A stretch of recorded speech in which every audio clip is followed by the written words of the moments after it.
로마서 8장 2절 말씀. 이는 그리스도 예수 안에 있는 생명의 성령의 법이 죄와 사망의 법에서 너를 해방하였음이라. 아멘. 나는 복음을 이렇게 생각한다는 마음을 가지고 여러분에게 생명의 성령의 법하고 죄와 사망의 법에 대한 이야기를 같이 나누려고 생각을 합니다. 어떤 사람을 제가 이렇게 보니까요, 좀 이렇게 편협적인 생각을 가진 사람들이 참 많더라고요. 요즘에 저도 그런 생각들을 많이 안 하고 사는데, 제 주변에 있는 사람들은 그래도 대화가 소통이 되고 이러니까 그렇게 많이 생각을 안 하고 살았는데, 꽤 그런 사람들이 있는 것 같더라고요. 그러니까 자기 생각만 하는 그런 사람들이 꽤 있는 것 같아요. 교회적으로도 이렇게 볼 때도요, 그러니까 율법적인 사람이 있고 너무 이렇게 구원만 강조하는 방종하는 사람들도 있고, 이렇게 양쪽으로 이렇게 막 나뉘어서 이야기하는 사람들을 이렇게 보니까, 그런 걸 알게 되니까 마음이 이게 같은 성경을 보면서도 이렇게 하는구나 사람들이. 그래서 많이 생각을 못 해보다가도 이런 걸 좀 알려줘야 되겠구나, 이런 걸 좀 알아야 되겠구나 사람들이. 그 디모데전서 4장 5절에 보면 이런 말이 있죠. 말씀과 기도로 너희가 거룩해진다, 이런 말씀이 있습니다. 그러니까 하나님의 말씀과 기도로 거룩해진다 했으니까 이 두 가지가 같이 중요하거든요. 이 두 가지가. 근데 어떤 사람은 말씀만 강조한다고요. 기도 별로 안 하려고 한다고. 또 어떤 사람은 또 기도를 너무 강조해요. 그래서 기도만 하면 된다는 거예요. 그래서 사람들 만나면 너 기도 몇 시간에 너 기도 얼만큼 해? 기도 조금 한다 그러면 막 무시하고 또 어떤 사람은 성경만 읽는 사람은 또 성경 너 얼만큼 읽어? 얼만큼 읽었어? 이렇게 물어보고 그러겠죠. 그러니까 어떤 자기가 주장하는 거, 그러니까 자기 쪽으로 이렇게 막 기울어져 있는 거죠. 이렇게 나누어서 기울어져 있어요.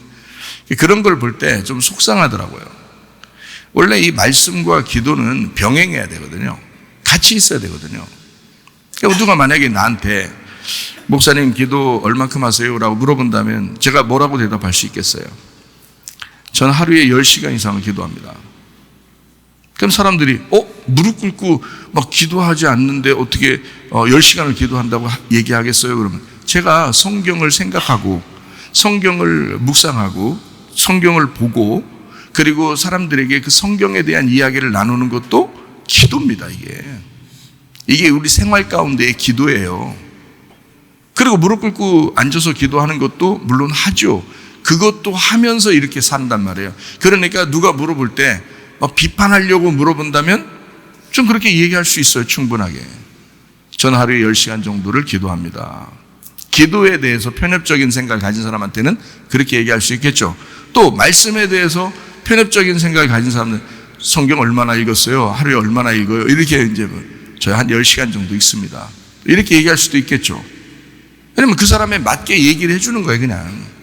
왜냐면 제가 생각하는 말씀과 기도는 이런 것이니까. 그러니까 사람이 율법적으로 막 그렇게 안 하면 다른 사람은 다 지옥 가, 이런 식으로 생각하는 그런 사람들은 생각이 잘못된 거란 말이에요.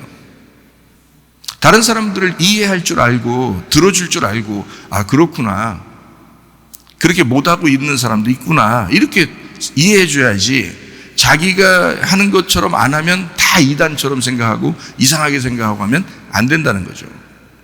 성경에서도 말씀과 기도가 같이 있어야 거룩해진다, 깨끗해진다, 정결해진다, 청결해진다, 이런 말이거든요. 순수해진다, 순결하다, 이런 말이에요. 이 말이 거룩하다는 말이. 그런 사람이 겸손한 겁니다. 겸손하니까 다른 사람을 비판하거나 너 성경 얼마나 봐? 너 기도 얼마나 해? 그런 거 안 하죠. 진짜 겸손한 사람은 그렇게 안 한다고요. 다른 사람을 이해하려고 하죠. 요즘 기도하기 힘들지? 요즘 성경 읽기 좀 힘들지? 어려워도 스케줄 짜서 이렇게 한번 해봐. 좋아. 근데 실제로 해보니까 또 좋거든요? 그럼 그렇게 또 하는 거잖아요. 근데 어디에다 비중을 먼저 두냐면 말씀에 비중을 먼저 둬야 돼요. 그렇지 않으면 말씀에 하나도 말씀을 갖다가 잘 이렇게 등한시 여기고 기도만 한다고 이렇게 하는 사람들은 실수할 수 있단 말이에요. 만약에 그 기도만 한다고 하는 사람이 막 기도만 했는데 성경은 잘 몰라. 근데 어떤 분별력이 잘 안 생겨. 그러면 잘못하면요, 잘못된 판단을 할 수가 있단 말이에요. 그럼 그것만 옳다고 주장할 수 있다고.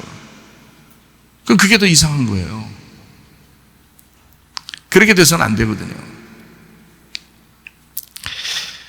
제가 좀 이렇게 생각을 많이 이렇게 하게 된 것은 어떤 학생이 있는데요. 그 학생 어머니가 뭐 기도를 누구한테 받았는지 갑자기 학생을 이제 멀쩡하게 학생이 여기 잘 다니고 있는데 여기를 못 다니게 해야 된다는 거예요. 또 뭐 다른 데를 보내야 된다는 거예요. 또 이상해가지고 왜 그러는가 물어볼 수 있잖아요. 왜 그러는가? 왜냐하면 여기에 이제 맡길 때는 아버지처럼 잘 이제 해주십시오 하고 맡겼단 말이에요. 그러니까 저도 이제 아버지처럼 왜 그러냐면 아버지하고 엄마가 이제 헤어졌어요. 근데 그 헤어지는 것도 누가 기도해서 그 도움을 많이 받았대요, 또. 그러니까 이게 이상한 거야. 아니, 하나님은 자꾸 연합을 시키려고 이렇게 하는 거지. 이렇게 자꾸 분리를 자꾸 시키는 게 아닌데, 이상하다. 그때도 좀 이상하다 생각했어요. 그래도 뭔가 이제 뭐 필요하니까 또 뭐가 이렇게 있었겠지 하고 학생을 아버지처럼 내가 이제 잘 이렇게 대해주려고 하고 우리 선생님들이 또 엄마처럼 또 잘 이렇게 대해줬단 말이에요. 그러니 학생이 얼마나 좋아하겠어요. 1년 넘으니까. 1년 이상 다니는데 여기서 얼마나 사랑을 많이 받았겠습니까? 그러니까 이 학생을 갑자기 뭐 다른 데로 가야 된다, 뭐 응답을 받았기 때문에 아니 응답도 어떻게 뭐 제대로 하나님한테 받았는지 우리가 어떻게 알아요, 사람이. 아니 만약에 우리가 이상한 데다, 우리 학교가 이상한 데다, 교회가 이상한 데다 그러면 뭐 좀 우리도 생각을 해봐야지, 먼저. 근데 자, 학생도 가만히 들어보면 말씀을 들어볼 거 아니에요. 여기서 말씀을 계속 들어볼 거 아니에요. 뭐 이상한 말씀 아니고 다 듣고, 여러분도 이상한 말씀 아니니까 지금 앉아 있는 거 아니에요. 그리고 우리 교회는 정상적인 교회란 말이에요. 정상적인 기독교 교단에 속한 교회고, 그러니 뭐 이단도 아니지, 말씀도 그렇다고 틀린 것도 아니지. 근데 갑자기 누가 기도응답 받았다고 막 이렇게 하니까 누가 이상하게 학생을 빼내가려고 어떤 누가 작전을 쓰는 건지 이런 생각도 하게 되죠. 근데 그렇게 말을 못하지만 우리가 그런 생각을 하게 돼. 이상하다. 왜 그럴까? 누가 이렇게 뒤에서 그런 식으로 조정할까? 이런 생각. 이 학생이 계속 말씀을 들었죠. 교회 생활했죠. 정말 사랑 많이 받죠. 그렇게 사랑을 많이 받으니까 이 아이가 여길 떠나고 싶겠냐고 생각을 해보시라고. 여길 떠나고 싶겠냐고. 안 떠나고 싶다고 얘기하죠. 당연히 안 떠나고 싶다고 얘기하니까 그쪽에서는 이제 생각해야 돼. 어떻게 하느냐. 엄마 말 안 듣겠다는 거야. 이제 엄마 말 안 듣겠다. 그러니까 엄마 말 안 듣게 했으니까 무조건 여긴 다 잘못된 거다. 이렇게 되는 거예요. 그래서 이제 둘 갖다 불러놓고 자, 엄마 말 듣고 가라고 그랬어요. 근데 애가 막 안 간다, 못 간다는 거야. 왜 못 가냐 했더니 가면은 정신적으로 막 스트레스를 받아가지고 죽겠다는 거예요. 똑같은 얘기만 그걸 반복해서 얘기하고 여기서 얘기하는 이런 우리가 상식적으로 또 말씀적으로 이렇게 얘기하는 이런 거하고 너무 다르게 막 얘기하는 거야. 그러니까 뭔가 다른 영향을 받았는지 모르겠지만 자꾸 그러니까 얘가 정신적으로 막 힘들어가지고 못 견디겠다는 거야. 그래서 막 가출을 하겠다는 거예요. 그러지 마라. 집에 있어야지. 우리는 정상적인 교회니까 정상적으로 가르치는 것이다. 집에 가라. 자기는 이제 그러면 아빠한테 간다는 거예요. 그래서 아빠한테 간다고 막 나왔어요. 그래서 제가 또 설득을 해가지고 아빠는 저 경기도 사시거든. 그래서 다시 엄마한테 돌려보냈단 말이에요. 설득을 해서. 근데 가서 막 밤새도록 또 시달리고 또 계속 이러니까 말이 하나도 이제 안 통한다고 너무 힘들어하는 거예요. 이제 제 입장에서는 자, 엄마가 아들을 데리고 가고 싶잖아요. 응? 엄마 원하는 게 뭡니까? 이제 제가 물어보면 아들을 데리고 가고 싶습니다. 그래요? 그럼 데리고 가세요. 그래서 이제 아들한테 이제 물어본단 말이에요. 너는 원하는 게 뭐냐? 여기 있고 싶습니다. 이런단 말이에요. 그럼 있어라. 이거 어떻게 해야 돼, 내가? 내가 어떻게 해야 돼? 여러분, 그 3살 아래나 어린 애기들한테는요, 부모가 있어야 돼요. 부모한테 무조건 됩니다. 근데요, 사춘기 이상 되면요, 법적으로도 사춘기 이상 되면 다 본인의 의사를 물어보게 돼 있더라고요. 본인의 의사를. 그래서 본인이 정신적으로나 신체적으로 학대를 당했는지 그거를 이 세상의 인권이나 다른 데서 다 조사해요. 알아보니까. 자기는 미치겠다는데 집에서 못 있겠다는데 어떻게 하냐고. 그래도 우리는 계속 집으로 보낸단 말이에요. 교회니까. 근데 그게 안 돼, 잘. 사람 하나 바보 만들겠더라고. 그래서 지금 이런 어려운 가운데 일주일을 지났습니다. 지금 이 목사가 이 어려운 가운데 일주일을 지냈어요. 그것도 왜냐면 우리는 떳떳한 교회니까, 정상적인 교회니까. 정상적인 교회, 정상적인 가정은요, 상식이 통하고 서로 대화를 할 줄 알아야 되는 거예요. 대화를. 만약에 우리가 죄가 있다면 사랑해 준 죄밖에 없어. 솔직히 말하면 무조건 사랑해 줬어요. 무조건 잘 먹이고 무조건 사랑해 줬어요. 진짜. 지금 여기 있는 아이들이 다 증인이야. 내가 말하는 거 이게 가짜인지 여러분 여기 있는 학생들이 다 증인이라고. 그리고 자유를 줘. 우리는 자유. 원하는 대로 해라. 근데 자기들이 원해서 이렇게 하는 거예요. 지금은 우리가 막 이상하게 율법적으로 막 애들을 올가면서 그러는 게 아니에요. 진짜 아버지처럼 나는 아버지들을 떠나서 어머니들을 떠나서 이제 여기 학교에 왔기 때문에 아버지처럼 어머니처럼 그렇게 애들을 이제 봐주거든요. 그런 마음으로 선생님들도 그런 마음이고, 그 선생님들이 막 밥 해주고 이러면서 얼마나 정성스럽게 하는지 몰라요. 매 끼니마다 성경 공부도 가르치면서. 근데 사람들이 엄마 말 안 들으면, 아빠 말 안 들으면 막 갑자기 그러는 거예요. 여기 맡겨놓고서 1년이 더 지났으니 아이가 얼마나 사랑받았겠어요. 근데 갑자기 그러니까 이해가 안 되잖아. 이 아이의 입장에서는 이해가 안 되잖아요. 그러니까 왜 그러냐 도대체. 왜 자꾸 나를 이렇게 빼내려고 하느냐. 난 여기서 사랑받고 더 잘 지내고 싶다. 공부도 이제 아이가 이제 밝아졌어요. 오기 전에보다 처음에 올 때는 너무 어두웠거든요. 왜냐면 집안이 아무래도 문제가 생겨가지고 이렇게 됐으니까 너무 어둡고 힘들어 했는데 1년이 지나 우리 교회 생활을 하다 보니까 얼마나 밝아졌겠어요. 얼굴도 너무 밝아지고 좋았는데 이번 일주일 동안 이렇게 보니까 너무 막 힘들어 하더라고요. 스트레스 받아가지고. 저도 스트레스를 받는데 본인은 얼마나 스트레스 받았겠어요. 또 그 엄마는 또 얼마나 스트레스 받았겠어요. 서로. 그래서 내가 참 기도가 저절로 나오더라고. 불쌍히 여겨달라고 하나님 정말 둘이 사이를 좋게. 그래서 저는요, 여러분 분명히 얘기합니다. 아이를 여기서 억지로 떼어놓으려고 그러면 아이가 충격받습니다. 왜냐하면 여기서 진짜 사랑받았기 때문에 그래요. 아이 충격받아요. 그것도 정신적인 학대야.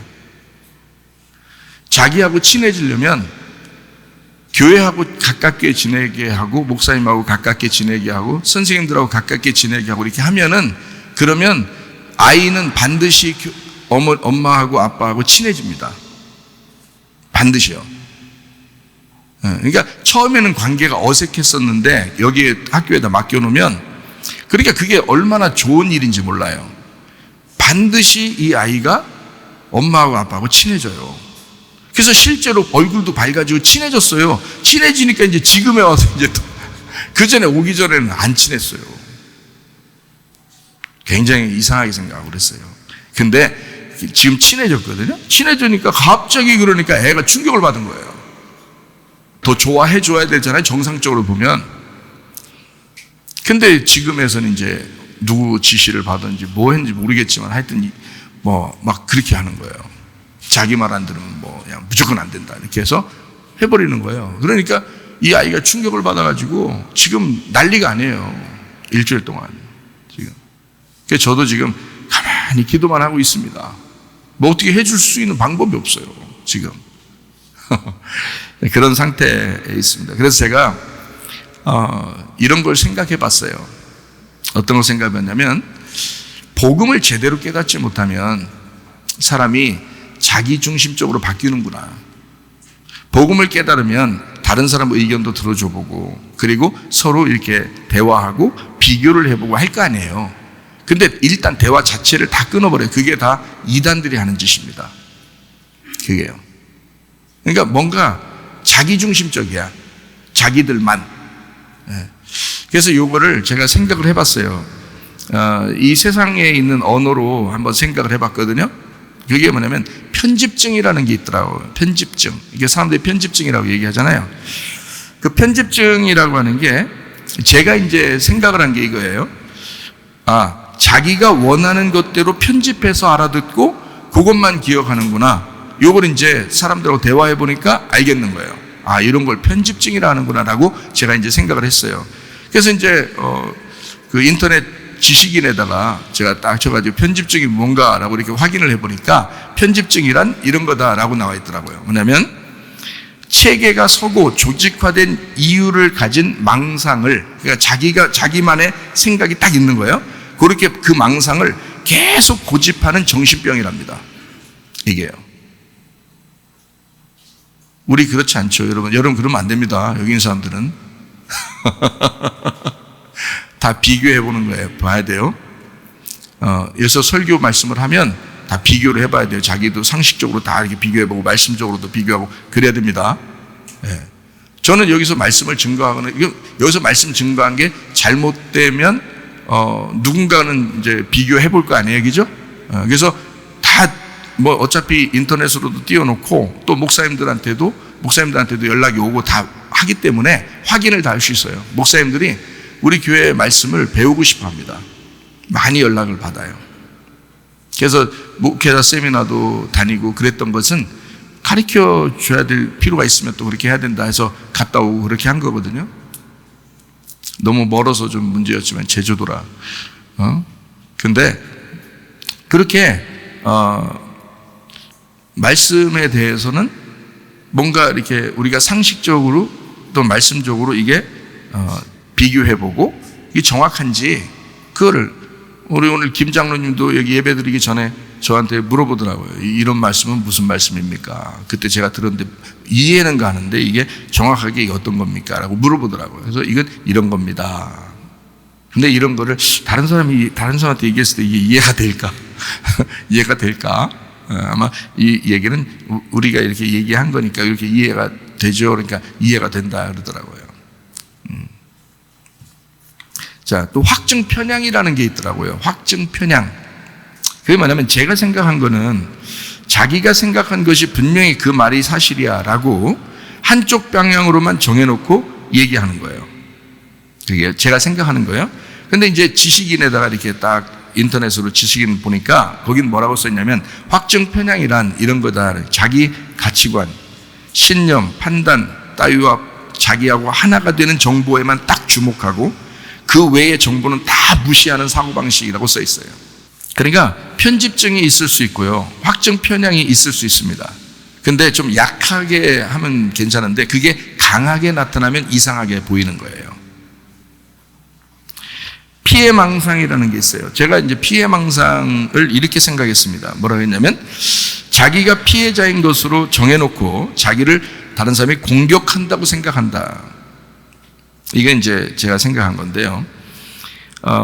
지식인에다가 인터넷으로 이제 피해망상이 뭡니까? 라고 이렇게 확인을 해보니까 거기에 뭐라고 써있냐면 남이 자기에게 해를 입힌다고 생각하는 망상, 정신분열, 조울증, 우울한 상태에 있는 환자에게 자주 보이는 현상 이렇게 나와 있어요.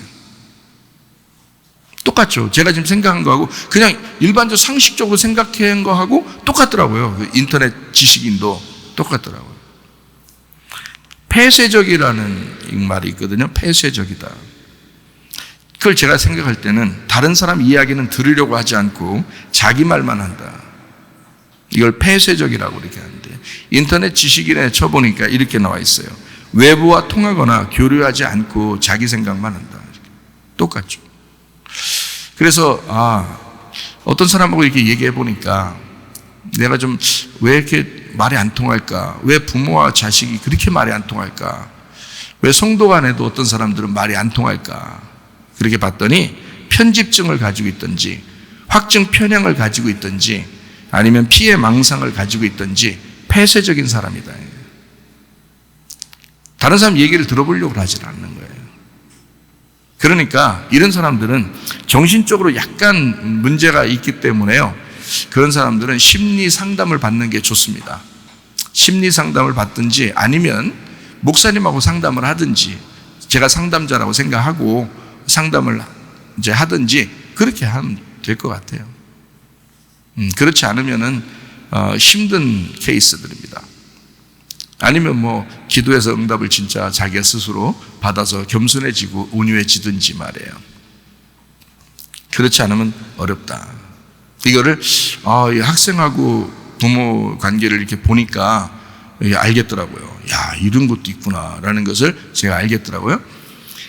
부모님들이요, 여러분, 자녀가 하나님의 자녀입니다. 저는 항상 여러분에게 그렇게 가르치죠. 하나님의 자녀예요.